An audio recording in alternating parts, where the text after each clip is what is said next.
The Tory Shadow Chancellor was criticised over the brutality of his attack on Rachel Reeves by Speaker Lindsay Hoyle. Conservative Shadow Chancellor Mel Stride lost his cool in the Commons this afternoon as he refused to hold back when condemning Rachel Reeves' economic record. Mr. Stride accused the Chancellor of being a reckless gambler who had bet the House on red. The tone of his attack was so brutal it forced the Speaker to intervene to cool tensions. Taking to his feet in Parliament, Mr. Stride blasted. At the last budget, the Right Honourable Lady said she would bring stability to the public finances. But this statement, more appropriately referred to as an emergency budget, has brought her to a cold hard reckoning.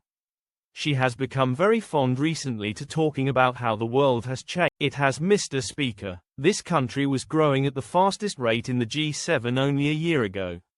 And just as the OECD, and the Bank of England and other forecasters, and now we learn today the OBR have stated, growth has been halved this year. Cut in two as a consequence of the decisions and the choices that the Right Honourable Lady made on her watch. She says that none of this is her fault.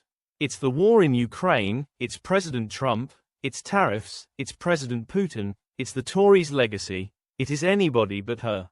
What the British people know is that this is a consequence of her choices.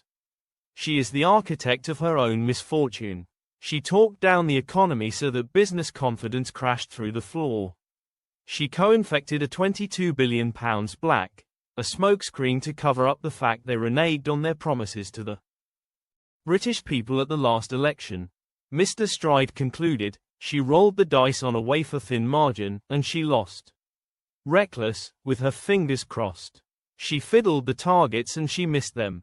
At this point the Speaker was forced to step in and suggested Mr. Stride reflect on his no-nonsense wording. Mr. Stride also pointed out that the OBR has said that inflation will be running at twice the level forecast under the Tories in 2024.